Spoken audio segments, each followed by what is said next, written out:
የመቤት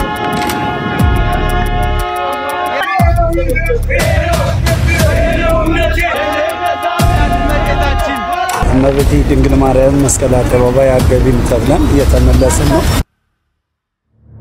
ሰላም ጤና ይስጥልኝ ቤተሰብ ነው ቆያችሁልኝ በደጋሚ እንኳንም ለባለ መስቀሉ በሳንረሳችሁ ያልኩኝ በዚህ ቪዲዮ የምንመለከተው እንግዲህ ትንታግ የሆነው የኦርቶዶክስ ተዋሕዶ ወጣት እንዳለውም እንግዲህ አድርጎታልና እነታችንም ስለስልኝ እንግዲህ ወደ መስቀል አደባባይ ይዘው ቢሄድም ግን እንዳይጓ ተከልክሎ የተመለሰ አለ።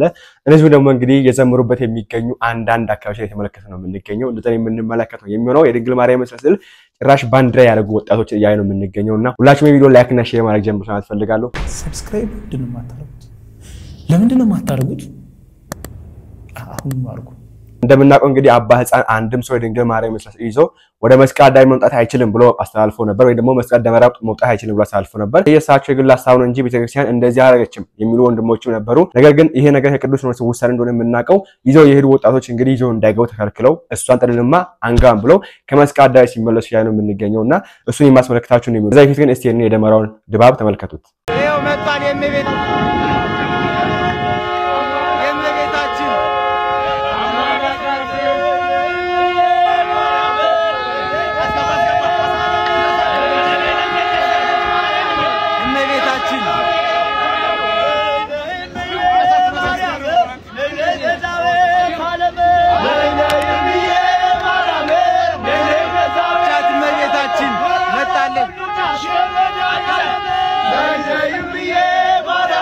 መጣንናለች እመቤታችን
አየል ያዘር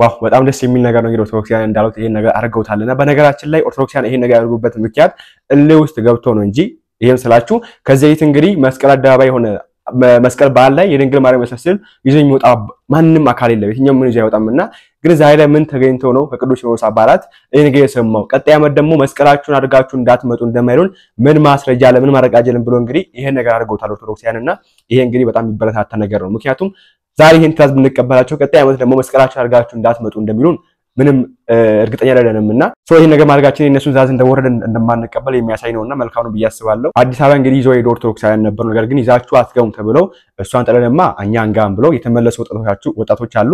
እስቲ አንድ ወንድማችን እንስማ። ሰላም ሰላም ሰላም ሰላም ቤተሰቦቻችን እንግዲህ እመቤቴ ድንግል ማርያም መስቀል አደባባይ አገቢም ተብለን እየተመለስን ነው። እናታችንን ይዘን እኛም ወደ ቤታችን እንመለሳለን። መልካም አውደ ዓመት መልካም መስቀል በዓል ይሁንላችሁ። ያው እንግዲህ ቤተሰቦቼ እናቴ ድንግል ማርያም ታማልዳለች፣ እናቴ አማላጅ ነች። እኛ ደግሞ እንግዲህ እመቤቴን ጥለን አንገባ ይዘን እንመለሳለን። ሁላችሁ እንኳን ደስ ያላችሁ። ባጻን አሁንም እንኳን ደስ ያሉት ህፃን በመሆኑት መስቀል አደባባይ መስቀል እንኳን ደስ ያሉት። እመቤቴ ድንግል ማርያም አማላጅ ናት። የጭንቅ አማላጅቷ የወለላይቷ እናታችን ብጽዕት ድንግል እመቤታችን እንግዲህ ህዝቡንም እዩት። ምንም ድባቡ አያምርም፣ ብዙ ድባብ የለውም እውነት እና እናመሰግናለን። ጳጳሳቶች መናፍቅ ቤት ውስጥ ተሰብስባችሁ እመቤቴን አስከረክላችሁ እንደምታዩት ነው እንግዲህ ወንድማችን እናታችን ቅድስት ድንግል ማርያም መስቀል ይዞ የእናቱ መስቀል ይዞ መስቀል አደባባይ ሄዶ ነበር። ነገር ግን በጠባቂዎች መግባት አችልም ተብሎ ተከለከለው ነገር የሚገኘውና በጣም ነው የሚያሳዝነው። በጣም ያሳዝናል። ይሄ ነገር የአንድ አባት ትዕዛዝ ቢሆንና የአንድ አባት የራሱ የግል ሐሳብ ቢሆን ኖሮ አይከለከልም ነበር። አባጻን ያራሱ ጉዳይ ተብሎ ይታለፍ ነበር። ነገር ግን ራሱ ቅዱስ ሲኖዶስ የወሰነው ነገር እንደሆነ የምንመለከተው ይዛችሁ አትገቡም ተብሎ እንግዲህ ተከልክለው በፍተሻ ነው የሚገባ እንደሚታወቅ እንግዲህ ተከልክለው እየተመለሱ ያይ ነው የምንገኘውና በዚህ መንገድ ኦርቶዶክሳውያን የመስቀልን በዓል የመስቀል ብርሃንን በዓል ከመስቀል ስርዓታቸው ጋር እንዳያከብሩ ማድረግ እልህ ውስጥ አስገብቶ ለዛው እናንተ እንደዛ ባትሉ ተናግረው ከዚህ በፊት አባጻን ይሄን ነገር ባይሉ ኖሮ አንድም ኦርቶዶክሳዊ ድንግል ማርያም መስቀል ይዞ አይሄድም ነበር። ለምን አልተለመደም? የለም እዚህ አይነት ነገር መስቀል ባለ ማክበር ስለሆነ። ግን አሁን ላይ ወጣው እልህ ውስጥ አስገብታችሁ ኦርቶዶክሳውያን ደግሞ እንዴት እንዲሉናል?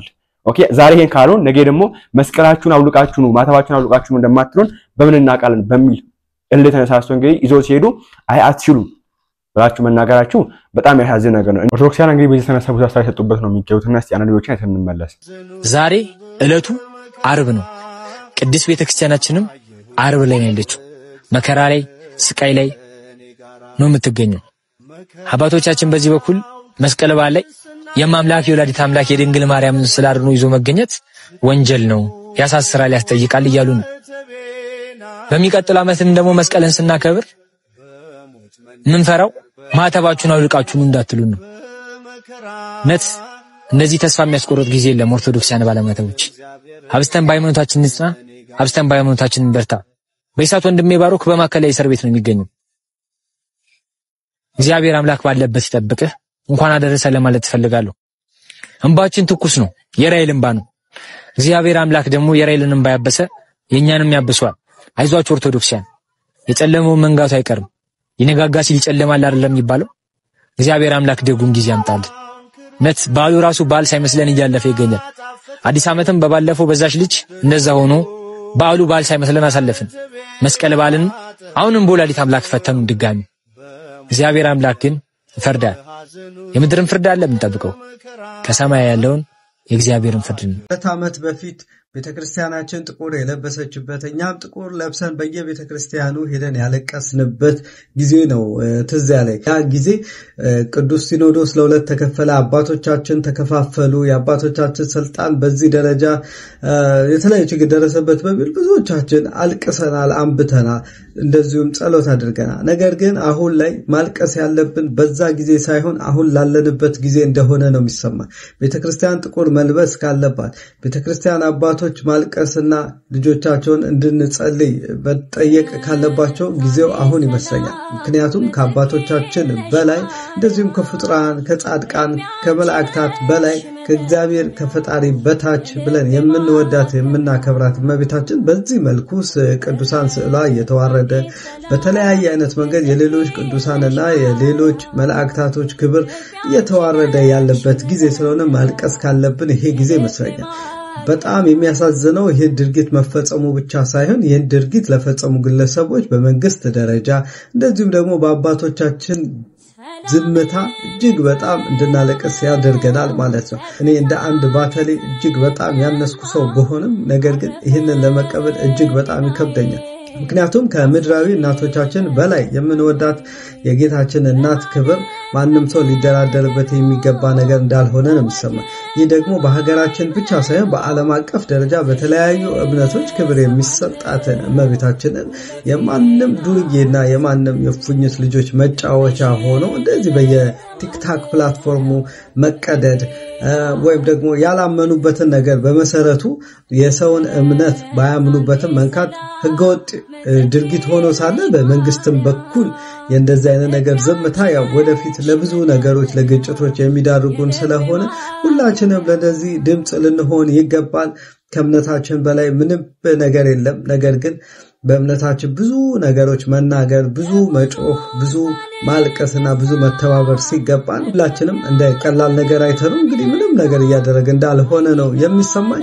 ነገር ግን ነገ ስሟንም መጥራት ልንከለከል እንችላለን ማለት ነው። ስለዚህ ሁሉንም ነገር ሳይቃጠል በቅጠል እንደሚባለው አሁኑኑ ማጥፋትና ማረጋገጥ ማስከበር መቻል አለብን ብዬ አምናለሁ። ምክንያቱም ማንም በምንም አይነት ሁኔታ በእምነቱ ሊደራደርና ያን ለዛ ነገር ዝም ሊል አይችልም።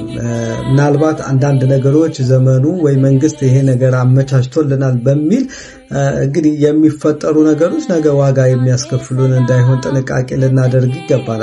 ይህንን ድርጊት ያደረገችው ብቻ ሳይሆን ይህን ድርጊት ያደረገችበት የእምነት ተከታዮችም ጉዳዩን እንደ ቀላል ነገር ወይ ደግሞ ድጋፍ ከማድረጋችሁ ውጪ በትክክል ጉዳዩ ልታወግዙት እንደሚገባ አምናለሁ። የሁሉም እምነት መሰረት ፍቅር ነውና በፍቅር ሁሉም ነገር ማለፍና ማስተካከል ይገባቸዋል። ሁላችንም በእምነታችን ጠንካራ በባህሪያችን ጥሩና እግዚአብሔር የሚወደው ሰው መሆን እንጂ ይሁን እንግዲህ አሁንም እኛኛ ለምንገኘው አትንኩን ነው ያልነው። ለምን አትንኩን አላችሁ ተብለን ደግሞ በዚህ መንገድ ኦርቶዶክሳውያንን አባቶች ተደምራችሁ ይሰሯቸው እንደዚህ የሚሉትን ብላችሁ ተናግራችሁ ለዛ ነው ማስተባበያ ሰጣችሁ። በጣም ያሳዝን ነገር ነው። በጣም የሚያሳዝን ነገር ነውና እኔ እግዚአብሔር አምላካችን እሱ ይሄን ዘመን በሰላም ያሸጋግረን ፈልጋለሁ። እንግዲህ ይሄ 2018 በጣም የሚያስፈራ አመት ነው ለቤተክርስቲያን። እውነትም አርብ ነው ይሄ መስቀል የተካሄደው። እንግዲህ ዛሬ ይሄ አመት በሙሉ አርብ ሆኖ እንዳያልፍብን ያው ከዚህ በፊት አርብ ውስጥ ነበርን እንግዲህ እሁድ ሆኖብን አያውቅም ወይ ትንሳኤ ውስጥ ገብተን እናውቅምና አርብ ውስጥ በአርብ ጀምረን በአርብ እንዲያልቅ እንግዲህ ሁላችን ጸሎት እናድርጋለን ፈልጋለሁ። ምክንያቱም በመስቀል ምንድነው አዲስ አመት በመጀመሪያ ቀን ነች የተጀመረች። እንዲያውም ከጳጉሜ 4 ጀምረው ግን ሀኩን እነዛን ጀምሮ ነው እንግዲህ ሰላማችን ነሱን ይዛን ጀምሮ ነውና ባል እንደዚሁ ተረስቶ አለፈ። ከዛ ይሄ መስቀል መጠመቅ ተረስቶ አለፈ። ነገ ምን ነገር ይመጣል ተረስቶ ነው የሚያልፈው። በቃ በዚህ መንገድ እኛን እንግዲህ ባህላችንን ሃይማኖታችንን እያስረሱን ነው የሚገቱና በዚህ መንገድ እንዳናሳልፍ በዚህ ስቃይና መከራ እንዳናሳልፍ እንግዲህ ያው አባቶች ተደምሮበት ነው የሚገቱና እኛ በያለበት ጸሎት እናደርጋለን ፈልጋለሁ።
Yes.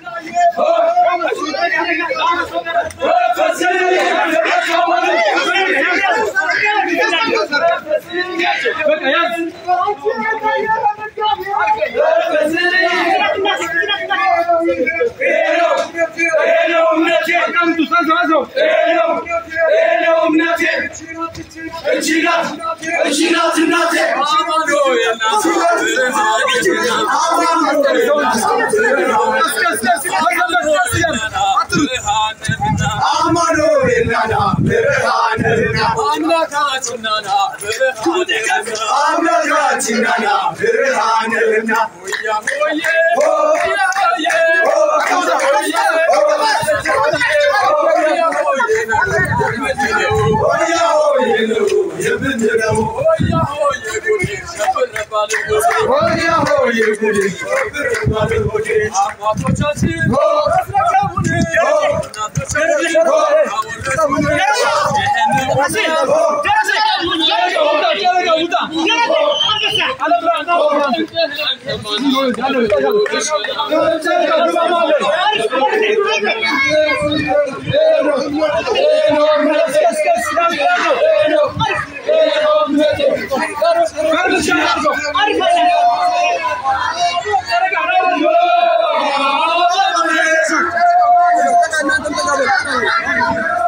ሰው መውደቅ ሲጀምር ድንግል ማርያም መሰበክ ጀምራለች።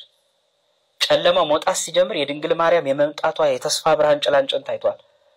የድንግል ማርያምን የነገረ ድርሻ ማወቅ የፈለገ ሰው ከአዲስ ኪዳን አይጀምር፣ ከዘፍጥረት ይጀምር። በዘፍጥረት ላይ 3 ቦታ ላይ ተጠቅሳለች።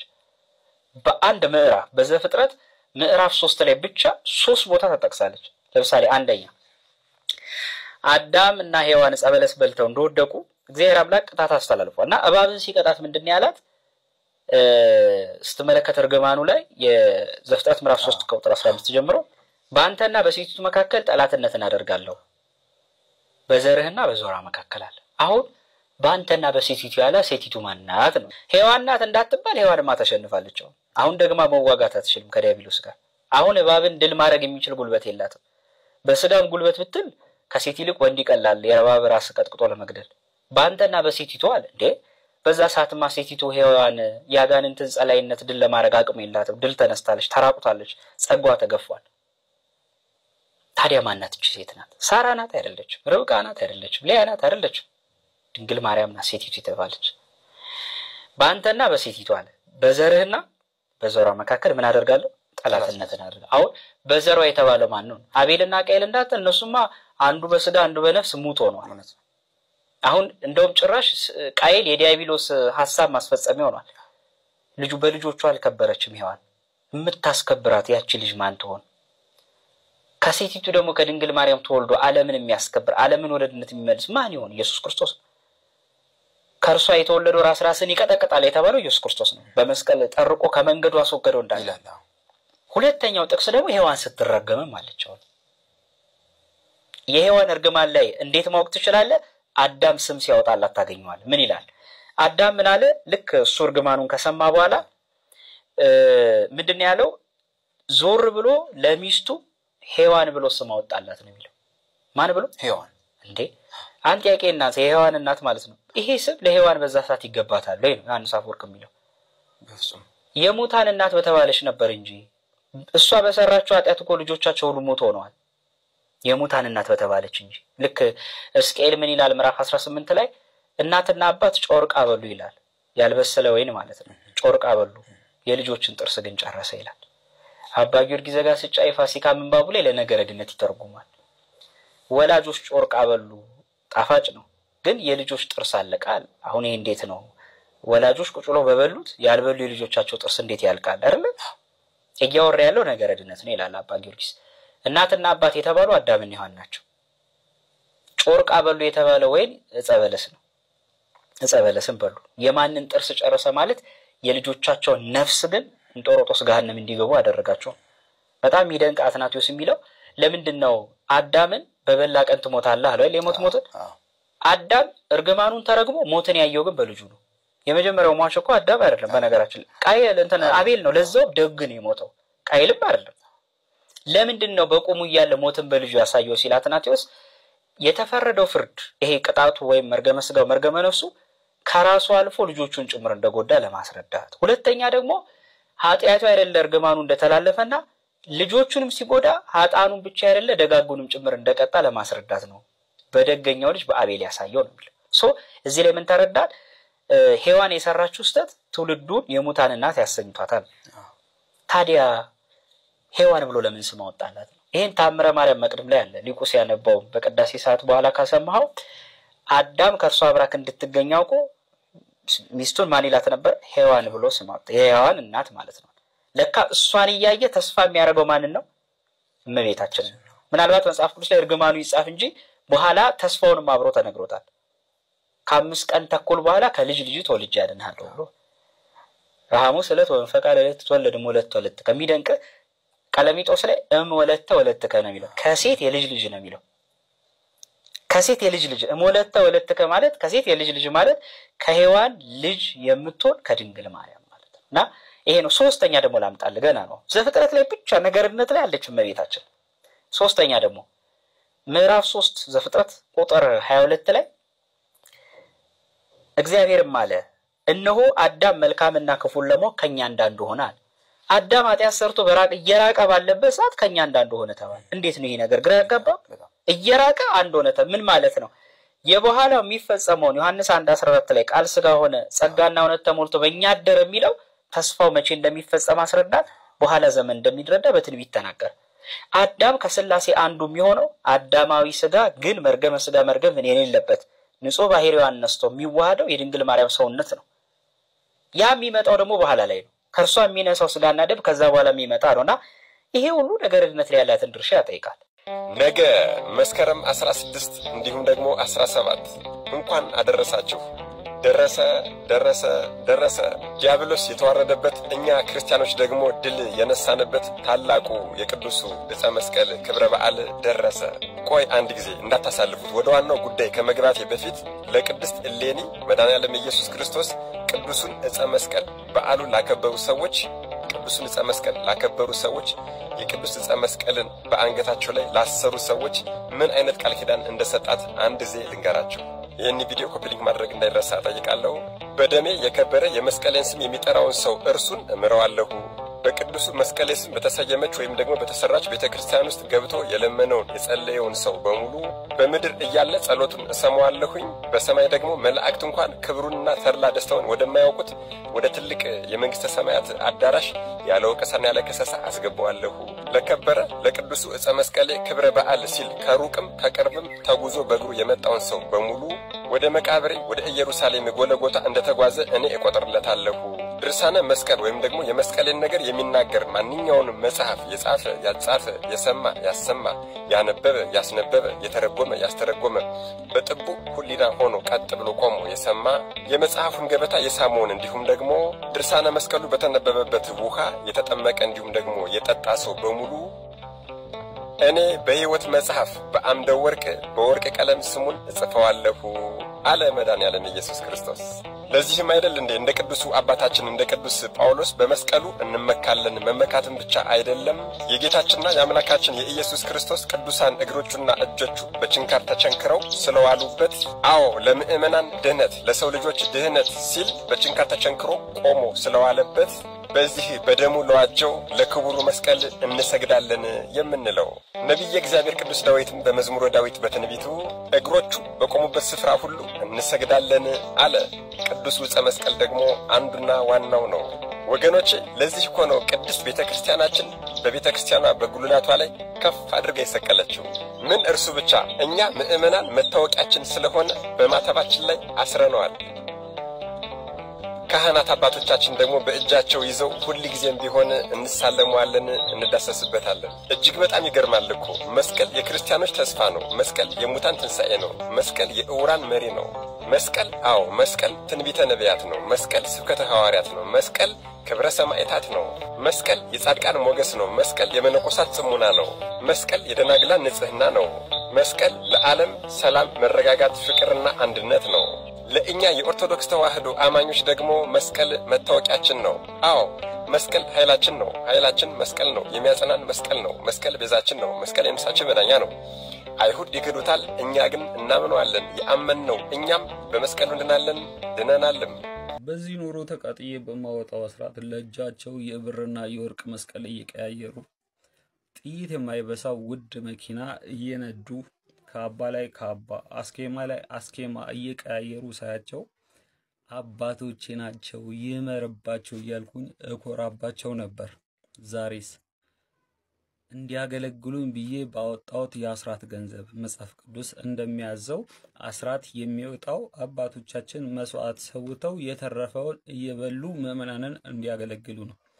እኔም በመጽሐፍ ቅዱሱ መሰረት አስራቴን ያወጣሁት አባቶቻችን እንዲያገለግሉን ነበር። ግን አሁንስ አባቶቻችን በራሴው አስራት እየኖሩ ስዕል አድኖ መያዝ አትችልም። ሃይማኖትን በደንብ ማክበር አትችልም።